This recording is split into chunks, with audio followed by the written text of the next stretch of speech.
मैं हमेशा से कहता हूं कि जैसे एक सेहतमंद जिस्म के सेहतमंद जहन के लिए सेहतमंद जिस्म ज़रूरी है और इसी तरह सेहतमंद ज़िंदगी के लिए सेहतमंद दांत भी बहुत ज़रूरी हैं। बिल्कुल। अगर आप अपने दांतों का ख्याल नहीं रखते हैं तो हकीकत यह है कि आप अपने जिस्म का भी ख्याल नहीं रखते हैं और दांतों से पूरा जिस्म कनेक्टेड है। सैडली हमारे मुल्क के अंदर आपको मालूम है छालियाँ, मेवा, मेनपुरी और ये मुंह की इतनी गंदी गंदी चीज़ें लोग मुंह में रख के छोड़ देते हैं, अंदर अजीब कैंसर पैदा हो जाते हैं, निशान आ जाते हैं, हाइजीन लेवल्स बहुत गिर जाते हैं और लोग अपने दांतों का बिल्कुल ख्याल नहीं रखते पाकिस्तान में, जिसका मुझे बड़ा अफसोस है। और मुझे ज़्यादा दुख इस बात का होता है कि फिर उसके बाद वो जो बैड ब्रेथ है उससे भी उनको कोई फर्क नहीं पड़ता। मैं इतना करीब जाता नहीं ना कि बैड ब्रेथ का मालूम पड़े मुझे। तला जिनसे आती है, अगर आप उनसे थोड़ा दूर भी खड़े हो तो वो बहुत आ रही होती है। हाँ, वो मेन पूरी वाली जो स्ट्रॉन्ग वाली गुटके और वो इस पे अवेयरनेस होनी चाहिए, लोगों की काउंसलिंग होनी चाहिए। उन्हें कौन बताएगा कि भाई आप अपने मुंह का ख्याल रखें, ये बीमारियां हैं जो आप अपने मुंह में पाल रहे हैं।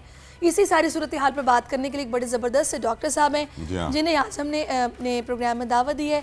डॉक्टर सलमान जफर साहब। मोहम्मद सलमान जफर साहब, वेलकम टू दुनिया बोला। Thank you so very much. आप माशाल्लाह से कराची के बड़े मशहूर और मारूफ डेंटल सर्जन भी हैं, आप डाव में पढ़ाते भी रहे हैं। अच्छा, 25 अप्रैल इस वर्ल्ड मलेरिया के हवाले से भी ये दिन मनाया जाता है और अवेयरनेस की जाती है मलेरिया की। और जब शो शुरू होने से पहले मैं डॉक्टर सलमान से बात कर रहा था तो उन्होंने बोला कि मलेरिया भी दांतों से कनेक्टेड है, तो मुझे ना थोड़ा झटका लगा। बड़ी हैरत हुई। पूछ लेते हैं कैसे। डॉक्टर साहब, how is it possible? Possible इस तरह से है कि we were discussing about the smile. तो हमने ये कहा कि दांत निकालने के लिए ज़रूरी नहीं है कि आप डेंटिस्ट हों, कोई भी निकाल सकता है, प्लास से पकड़ के खींच लो। आपने उसको लिटरली ले लिया। मेरा मकसद था बताने का कि the teeth should be clean, you should be having a good smile. तो कोई भी दांत निकाल सकता है। उर्दू में दांत निकालने का मतलब तो ये होता है कि अच्छा, वैसे मैंने अभी रिसेंटली एक बड़ी मज़े की ना वो यूट्यूब पे शॉर्ट्स होती हैं ना, वो देखिए एक बच्ची का दांत हिल रहा था तो उसके फादर ने वो जो धागे की रील नहीं होती वो उसके दांत में फंसा के उसका दांत निकाल लिया। तो सिर्फ प्लास से नहीं निकलता, धागे से भी दांत निकल जाता है। एक्चुअली अक्सर दफ़ा हमें करना ही पड़ता है कि लोगों को सेंसिटाइज करना पड़ता है कि ये पेनलेस प्रोसीजर है। अक्सर दफ़ा ज़्यादातर जो हमारे पास बच्चे आते हैं ट्रीटमेंट के लिए, उनको अक्सर दफ़ा पेरेंट्स ज़्यादा डरा के आते हैं कि वहाँ जाएंगे, इंजेक्शन लगेगा और सारा ये इस तरह का सिनेरियो होगा। तो ख़ास तौर पे बच्चे एंड एडल्ट्स ऑल्सो वो बड़े अप्रेंसिव आते हैं कि अभी हमें टीका लगेगा और हमें काफ़ी तकलीफ होगी during the treatment and all that stuff. तो वो उससे सेंसिटाइज करने के लिए ये वीडियोस बड़े हेल्प करते हैं। इसमें जो एक चीज़ बड़ी ख़ास है जिस पे मैं चाहूँगी कि आप थोड़ा सा गाइड करें। कुछ लोग एक तो वो तबका है जो ब्रश करता ही नहीं है, जिनके बहुत सारे प्रॉब्लम्स हैं, और एक वो है जो इतना ज़्यादा ब्रश करता है और इतने गलत तरीके से करता है कि उनके जो दांतों की सरफेस है ना, एनामल वो ख़राब हो जाता है, उसमें क्रैक्स आ जाते हैं और बज़ाहिर वो सुबह शाम ब्रश कर रहे हैं। देखें, एक्चुअली जो है वो अवेयरनेस ही, जो हम बात कर रहे थे, अवेयरनेस का ही प्रॉब्लम है कि ज़रूरी नहीं है कि आप अपने दांतों को जो है वो दिन में कई दफ़ा ब्रश करें। It is the proper timing that is important. खाना खाने के कुछ देर के बाद ब्रश करना इंडिकेटेड है। अगर आप खाने से पहले ब्रश करेंगे तो खाने में जो चिपकने वाली चीज़ें हैं वो मुंह में लगी रह जाएंगी और वो बाद में जो है वो गलती हैं, सड़ती हैं, ख़राब होती हैं, बैड ब्रेथ क्रिएट करती हैं, केमिकल्स अंदर रिलीज़ होते हैं, दांतों के साथ साथ गम्स को भी इफ़ेक्ट होता है और जनरल आपकी जो है ना मुंह में एक्चुअली एक सूजन सी एक क्रिएट हो जाती है। जैसे बॉडी में किसी और एरिया में सूजन हो सकती है, इस तरह मुंह में सूजन होगी। जहाँ सूजन क्रिएट होती है that causes the bad negative effects on the body. That can affect the heart, that can affect the skin, that can affect many other things. अभी हम जिक्र कर रहे थे कि I am on the way to work. शायद हमारे मुल्क में अभी तक लोग ईद फीवर से अभी बाहर नहीं आए हैं, बट बड़ा मुश्किल था आज सुबह उठना। आज सीरियसली नेशनल डेंटल कंडीशन इस मुल्क की इस वक्त क्या है? लोगों के दांतों में कॉमन प्रॉब्लम्स कौन से एग्जिस्ट करते हैं और कौन सी चीज़ है जिसके लिए सबसे ज़्यादा हमें अवेयरनेस क्रिएट करनी चाहिए? मैं अपने फिटर्निटी के बारे में बात कर सकता हूँ क्योंकि जाहिर सी बात है हर प्रोफेशन में डिस्कशंस होते हैं। तो आई थिंक कि आप कह रहे थे उठना मुश्किल है, हमारे लिए सोना मुश्किल था। इसलिए क्योंकि एवरीबडी वाज कॉलिंग, डॉक्टर साहब ईद मुबारक, कब बैठ रहे हैं? दांत में दर्द पड़ गया गोश्त खा खा के पार्टी करते। Both the Eids we have this problem that we see emergency patients. और उसकी वजह यह है कि हर मसले की तरह 3 तरह के ट्रीटमेंट्स या प्रॉब्लम्स हो सकते हैं: प्रिवेंटिव, मेंटेनेंस एंड ट्रीटमेंट। तो जिन लोगों ने रमज़ान से पहले प्रिवेंटिव ट्रीटमेंट नहीं करवाया उन लोगों को प्रॉब्लम्स हुई।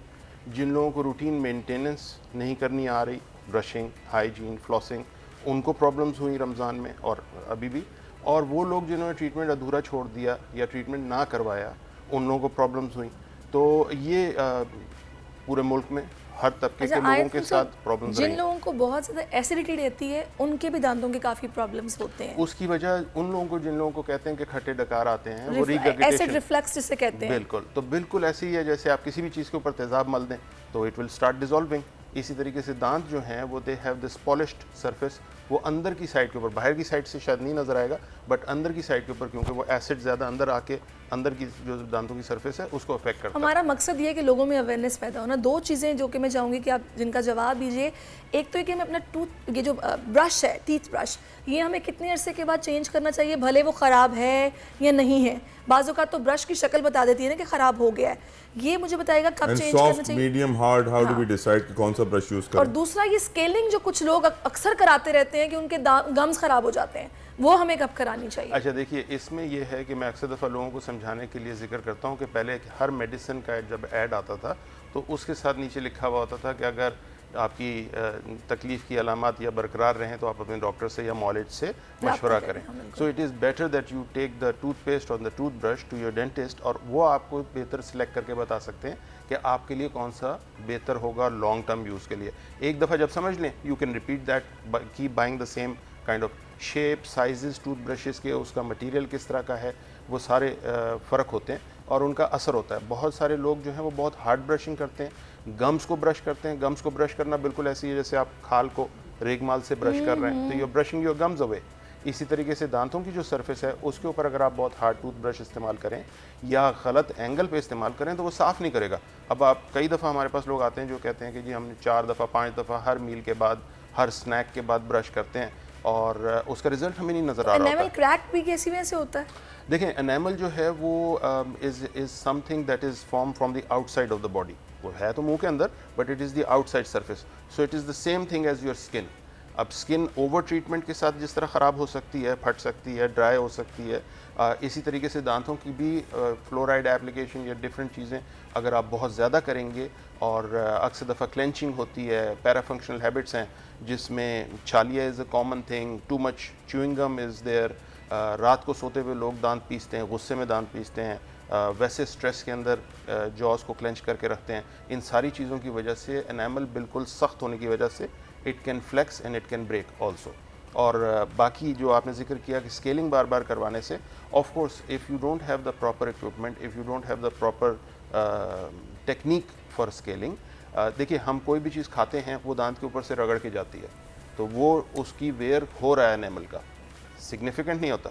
स्केलिंग में yes it can be if the improper technique is used. अगर कैलिब्रेटेड इक्विपमेंट नहीं यूज़ कर रहे आप उसको स्केलिंग के लिए तो वो it can cause damage, yes. तो अ ट्रेंड डॉक्टर के पास जाना बहुत ज़रूरी है। क्या आपके दांत भी मेरे दांतों की तरह खराब थे इसीलिए आपके भी बाल गिर गए? क्योंकि कहा जाता है कि दांतों का ताल्लुक बालों से है। मैंने बात नहीं की बालों की, नाज़रीन मैंने की, आप देख लीजिए। मैंने की है। अब मसला ऐसा है इनका है डॉक्टर तो सलमान? ये डिस्कस करते हैं। ऐसा है डॉक्टर नहीं, साहब? ऐसा नहीं है। ऐसा नहीं, ऐसा ओके ओके, यानी अच्छा, ये ये मिथ असल इन्होंने में बस्ट कर आपको दिया। कहना चाह रहे थे कि आपके बाल क्यों गिरे? वो इसलिए क्योंकि मेरे ख्याल में शायद जो रूटीन है डॉक्टरों की, अक्सर दफ़ा उनको दिन की टेंशन लाइफ बहुत भी होती करनी है। होती है, रात को पढ़ना भी बहुत लंबा लंबा होता है, तो I think the sleep disturbance can be a factor there. सही।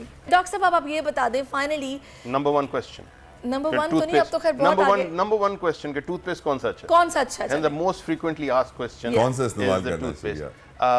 इस्तिलाहन कहा जाता है कि कुछ ऐड बताते हैं कि 9 out of 10 dentist will recommend this toothpaste. This one dentist and I am one of them, जो कि टूथपेस्ट या उन चीज़ों के ऊपर दांतों की तकलीफ़ों के इलाज के लिए इन्हिसार नहीं करते। There are other treatments that have to be done, और वो डेंटिस्ट के पास जब तक जाएंगे नहीं वो बताएंगे नहीं, क्योंकि हम अमूमन ढूंढ रहे होते हैं टोटके, और बहुत सारी जो है लोग टोटके सजेस्ट कर रहे होते हैं। टोटकों से इलाज नहीं होता, तकलीफ शायद कम हो सकती है, सिम्टम्स कम हो सकते हैं, सही। बट ट्रीटमेंट के लिए आपको जल्दी ठीक बता है दें जी, कौन बस सी ट्रीटमेंट टूथपेस्ट? के लिए क्रीम, डॉक्टर से वो आजकल contact करते क्रीम्स आ गई हैं। आजकल क्रीम्स आ गई हैं, they are called dental creams, और ख़ास तौर पे आप लोगों के वसीले से जो है वो जो इन्फॉर्मेशन बताना चाहता हूँ, लोगों के पास कॉन्सेप्ट नहीं होता कि बच्चों के लिए स्पेशल टूथपेस्ट होता है, और वो उनकी ग्रोथ के लिए बहुत ज़रूरी है। सही। हवाए नफ्स की है हुक्मरानी, लुटेरा कर रहा है पासबानी। बोल न्यूज के मार्केटिंग हेड आकाश राम ताहा लापता, तफ्तीशी इदारे जवाब देने से कासिर, अहले खाना परेशान, बेटे की जुदाई में माँ गम से निढाल। जो बच्चो हिंदू पर आहे त जेको आहे न पाकिस्तानी, मूंखे महिरबानी करे पंहिंजो आकाश वापसि कयो। हुकूमत से बेकसूर और मुहिब्बे वतन बेटे की बाजियाबी के लिए फरियाद। आकाश राम के अगवा के खिलाफ अहले खाना की जानिब से सुप्रीम कोर्ट में दरख्वास्त दायर। सुप्रीम कोर्ट के चीफ जस्टिस उमर अता बंदियाल से आकाश राम के अहले खाना की जल्द समाअत की इस्तदा। मुश्किल की इस घड़ी में आलमी मीडिया ने भी उठाई आवाज। CNN, आज तक, इंडिया टुडे, टाइम्स नाउ समेत आलमी मीडिया ने आकाश राम के अगवा के खिलाफ दिया बोल का साथ। उफ क्या जुल्म है, बोल इंसाफ का मुंतजिर। सब्सक्राइब करें और बेल दबाएं ताकि कोई खबर रह न जाए।